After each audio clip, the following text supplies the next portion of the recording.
Hey, also, I want to do a crash course in the grammar section as a sort of review for all of you since I wasn't able to record it yesterday. So, question type number A, right? So, we have a bunch of subject verb agreement questions. And then, how do you recognize that? Well, you recognize that because all the answers have different conjugations of tenses, right? So, you have has, had, matters, matter, right? We're just changing the ending. Were they to form, if they were to form. So what do you got to do on this type of question? You always got to make sure you check for your subject and you check for your tense, right? So here we have forms, and then the subject is the triangular snowflakes, right? It revealed what the triangular snowflakes begin with the same process of chemical bonding and form. Okay, so that's plural. And then over here we have a very complicated one, these untruths, and right, and we're separating it by an appositive phrase between the dashes. So untruths is plural, and so then untruths ultimately matter very little. This one's a slightly more complicated one in which the subject of the sentence is underlined, and then we always cross out prepositional phrases. So we do that, and then we see that the verb here is depict, right? And so when we have the verb depict, the best one would be many, right? Many depict, it's plural.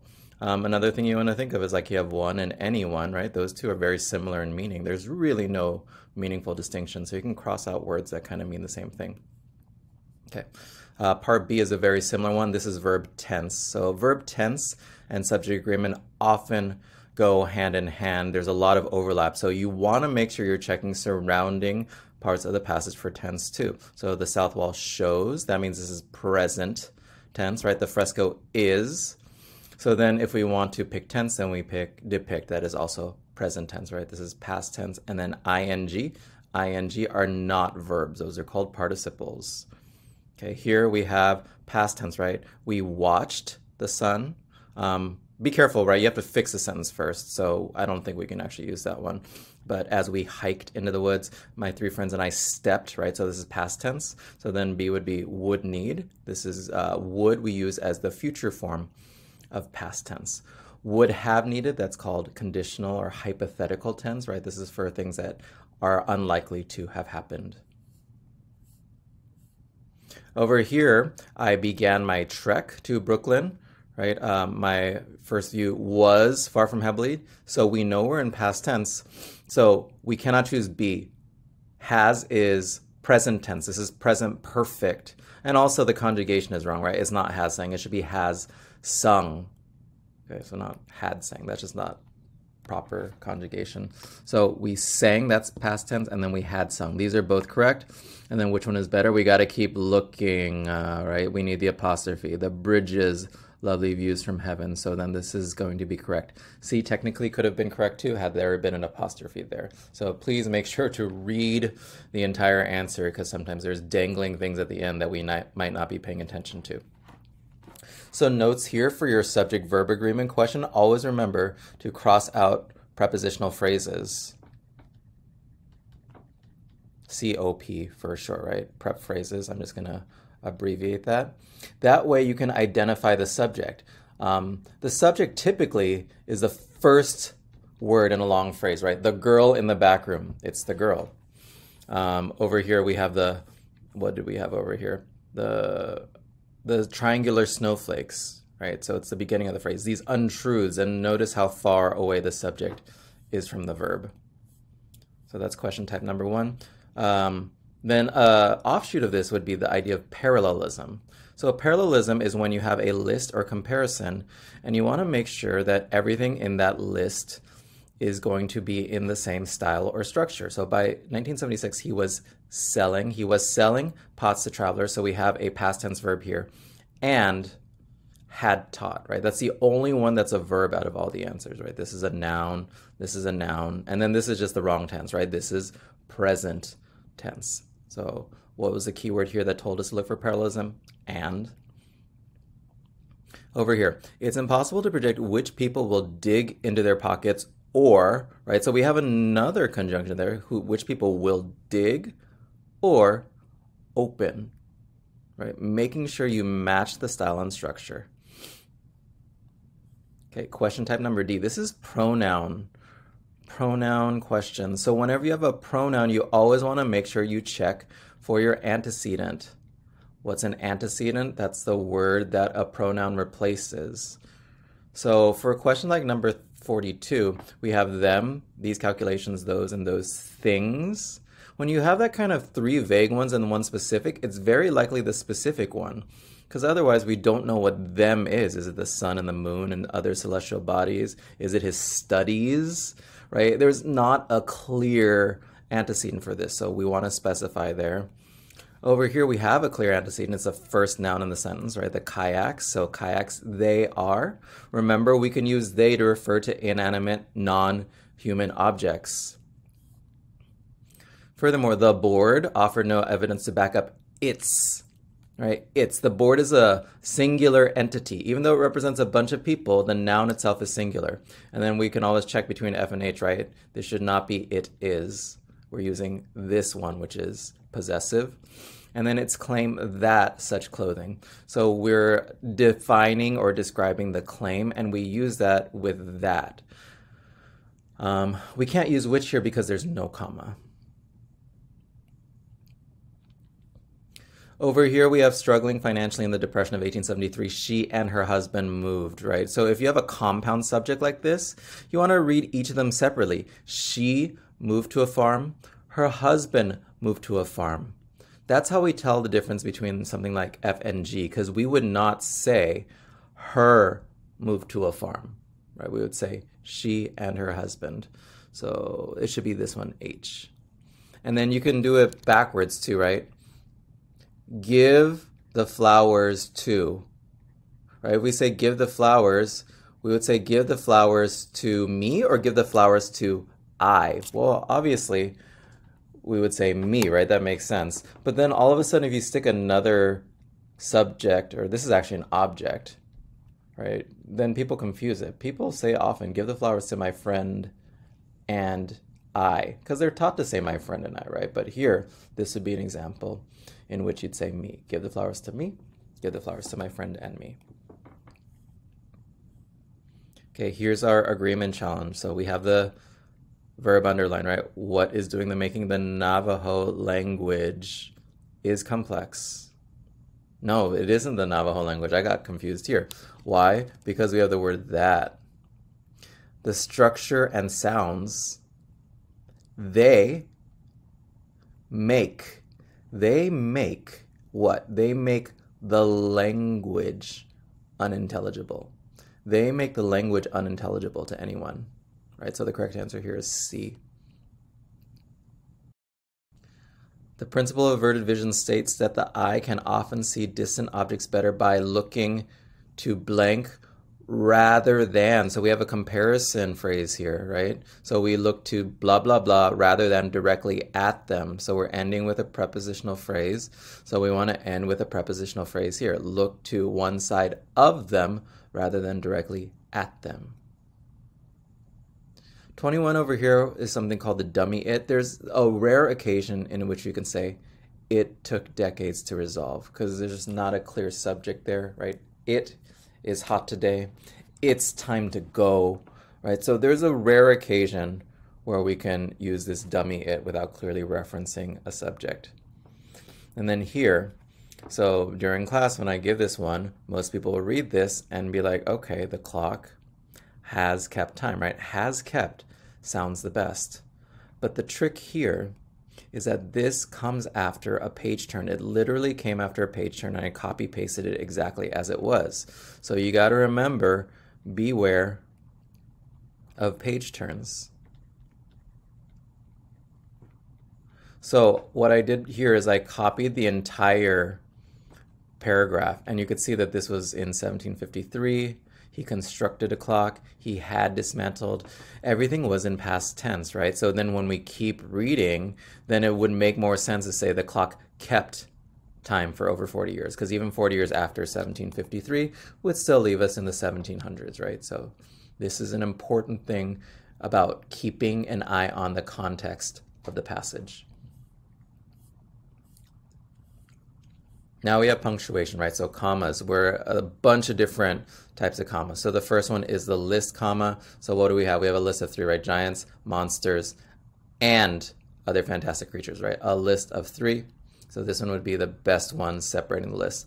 The other one that does separate the list is J, but then we have the semicolon here, which we cannot use because this is not a complete sentence. It starts with a random participle. Second type of comma is the coordinating adjectives. And when we have the coordinating adjectives, we want to check two ways. We can either stick the word and here, or we can try to flip-flop the order, right? So way one, reverse order. Way two, stick the word and. So could we say Rivera received various and prestigious commissions?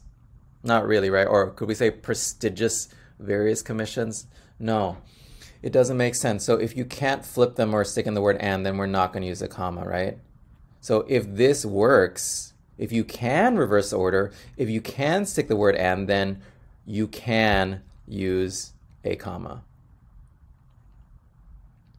And then a reminder here, right? We don't want to put the comma between the final adjective and the noun. That's a weird comma that doesn't have a rule there. Same thing over here, right? Charcoal gray suits. Is it a charcoal and gray suit? Is it a gray charcoal suit? Is switching it makes a different meaning, right? So this is just F, no change. Okay, question type number H, probably the most common type. This is the positive comma, right? You always want to check for two commas, right? Two commas could work. You could also use two dashes, right, to set off in a positive, or you could use parentheses. They all work. Right, so a 12-year-old boy named Juan Quesada gathered firewood. So a 12-year-old boy named, if you really think that the name is not necessary, read without it. A 12-year-old boy named gathered firewood. Doesn't quite make sense. So typically speaking, names are essential. So we don't use commas, right? So these are to set off non-essential elements. We use punctuation to set off non-essential elements. Question 28 is a really tricky one, because what do we have here? We had salad greens and herbs, so this is the general noun, right? And then they're giving examples of what those are. So my examples have a list within them. So the best way you're supposed to do it is set off two dashes. Of course, they don't do the two dashes. G would have been correct had they done a dash here. So then the second best option would then be F. Okay, so we have the double commas setting off in a positive with a list embedded within it. So this was a tricky one. 63 is the title rule. When you have the title and then the name, this one you're going to use no commas. This one shows up all the time on the test. Conservation biologist Camille Parmesan was dismayed. I will guarantee that you'll see this on it. If you take out the name and you think it's B, it doesn't even make sense, right? Conservation biologist was dismayed to find. Unclear, right? And then 32, right? Which one would not be acceptable? 3 would be acceptable, so the 3 that all mean the same thing are F, G, and J. This comma before the parentheses doesn't even work. If you needed to put the comma for whatever reason, it would come after the parentheses. Okay, so rule for positives, always read the sentence without the phrase. Please do that. Don't just assume. They'll always make it seem like there's an appositive on the hardest ones, right? So always read the sentence without the appositive. It should still make sense. We have a couple tricky ones. So another type of non-essential clause would be these things called transition words, right? So instead is a transition word. And so this one was a highly, highly missed question. The correct answer here is actually B. Okay, because when you have a word like instead or though or however, you need to make sure to stick it in between commas. Okay, so that one's B. Here, a lot of students wanted to choose B for this one. If you choose B for this one, here's the implication. We're saying the word itself comes from the Spanish word for dance, baile. So if we want to do it, we should have stuck in the word baile. Even then, you still wouldn't put it in commas because I still think it's essential, right? So when we use these itself words, so self words are considered essential to a sentence. I feed myself. I bathe myself. I pat myself on the back. Anytime you use self in a sentence, we leave it without commas. So A is the best answer here. Just an FYI, these two are very high level, right? So you don't need to worry about this rule if you're just like trying to understand the basic uses of commas. I here stands for the intro comma. When we have the intro here, we just got to make sure we have all your prepositional phrases without commas, and then you put the comma after, right? So definitely not going to be F. At 2 p.m. on October 27th, blah, blah, blah, here, thousands, right?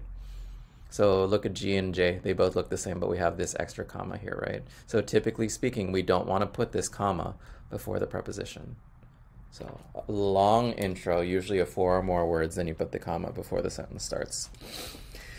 J would be the dependent clause, followed by the independent clause, right? Dependent, comma, independent. So we have when storyteller Mary Carter Smith, again, look, no comma, right? When storyteller Mary Carter Smith practices her art, comma, everybody listens, right? Everybody is your subject, listens is your verb. This is actually a complete sentence. You can have 2-word complete sentences. So this would be an example of a dependent followed by an independent. Which of the following would not be acceptable? So here we have the umpire patiently gives them 4 or 5 chances. The umpire who is patient, we can skip over this phrase, right? The umpire gives them 4 or 5. The patient umpire gives, these all work.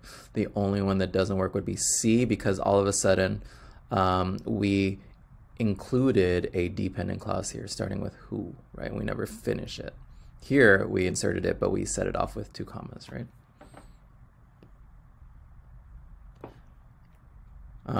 Here'd be another one. So we have at age of 33, just 2 years before he died. We can cross this off as a non-essential clause. At age 83, Hopper painted 2 comedians. We're defining it with which, right? So usually comma which starts a dependent clause. So what makes a clause dependent? Usually there might be a missing subject or verb. That's a big one. Another one is you might stick a subordinating conjunction, right? There's a whole list of subordinating conjunctions if you want to look those up. But some of the most popular ones would be like because. We saw one earlier which was when. We can do though. We can do if. So we can start sentences with all these words. We just got to remember to keep going, right? Because I am tired, comma, I'm going to go home early. Though she tried her hardest, comma, she still couldn't succeed, right? So we would put dependent, then comma, and finish with an independent clause.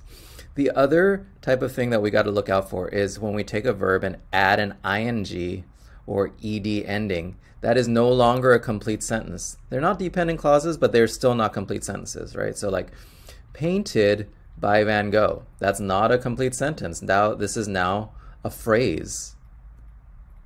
Running through the woods, right? That is not a complete sentence either, right? So when you take a verb and then add an ing or ed ending to it, it's no longer a complete sentence. And then K is 2 independents. Independent, comma, fanboys, right? Those are your coordinating conjunctions. And then independent. 2 independents with a coordinating conjunction. So what are your fanboys? For, and, nor, but, or, yet. So, okay. About 3.5 million people a day ride the subways, complete sentence. I think maybe I have met them all, another complete sentence, so we do comma and. Okay, we did 63 a second ago. These untruths ultimately matter very little. The biography isn't about the life of Mary Harris Jones. We would do comma 4, right? That's your fanboys. So comma 4. Comma 4 is like saying the word because, right? Because the biography isn't just about that. Another little trick here, G and H are exactly the same. Semicolon and period are exactly the same for all intents and purposes on the ACT. We can cross those out. Here's another one, right? A lot of students here want to choose A, no change because they see the but and the comma. But you gotta check the second half. Is versatile boat an independent clause? No. So you cannot use a comma there. So the correct answer is B. You only use comma but, comma and if you have two independent clauses that you're connecting. Same thing over here. A lot of people want to choose A as the correct answer. Right, we have two independent clauses. But remember, however, is not a fanboys. There's no H in fanboys. If we want to do A, we should put a semicolon here. But we can't because there's already a comma and it's not underlined, right? So C, but would be the better answer there, grammatically speaking. Even though they mean the same thing, they're punctuated differently.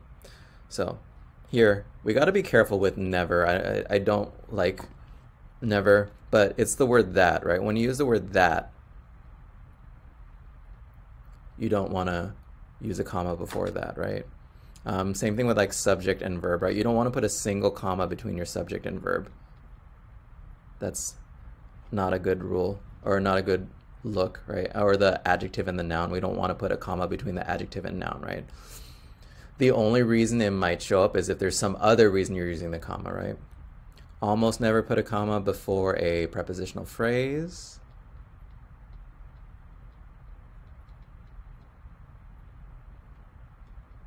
And then always put a comma. Again, this is careful with always, but before which, right? Which usually sets off a non-essential clause. Letter L is just reminding you of what a semicolon is. Semicolons, like I said a second ago, are the same as periods.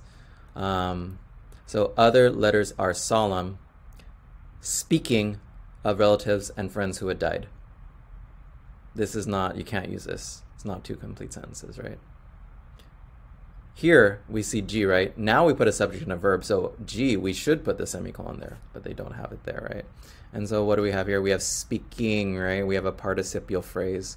So we have your independent clause here, and then your participial phrase. So what are the three synonyms in the punctuation world? It'll be the semicolon, it'll be the period, and it'll be comma and. Right? These are three exactly, three ways that are exactly the same to connect two complete sentences. M is the colon rule. Remember that a colon must be preceded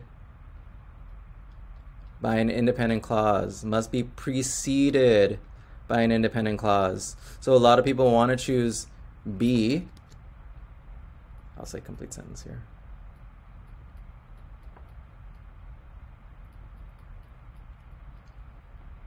But you can't end the sentences in transmitting information on. Right? They took part in every assault, transmitting information on. Even though a list follows, it is not preceded by an independent clause. Here, we don't want to put commas before prepositions, so that's why it's not A. And then we don't want to end the sentence in transmitting. So then the best answer would be C without the list. So just because you see a list doesn't mean you need a colon. 62 would be the colon. Jones even fudges her date of birth. That's a complete sentence. And then she falsely lists May 1st, International Workers' Day, and ages herself by nearly a decade. So here we have two independent clauses separated by a colon, but that's more a coincidence than a rule, right? They're explaining what they mean by fudging her date of birth. This 62, we have they bark right after, right? They bark is a complete sentence, subject, verb. And so dogs do, of course, that's your transition words. Dogs do, of course, vocalize, colon, they bark. So dogs do vocalize, they bark. Remember, anytime you have transition words, they're going to be surrounded by commas if they're in the middle of a sentence. And here for 66, a lot of students want to put F, no change, because they see the quotes. But the only reason we use commas before quotes automatically is before dialogue in a story. Most of the quotes you see on the ACT are embedded quotes. So you would punctuate them as you would normally without the quotation marks. For example, I named my cat Fluffy. Here, if you said I named my cat Fluffy, you wouldn't put a comma here. This is the direct object. So even if I put quotations then, it'd still flow. So most of the time you'd put a comma for another reason. Don't put commas just because you see quotations. And then 72 is just reiterating the complete sentence rule. We want to make sure that we have a complete sentence here, and the only one that does that is F, right? All the other ones like leave the sentence dangling. N is the dash rule. So we have two dash rules, right? So we have the double dash is the appositive, right? Like non-essential information.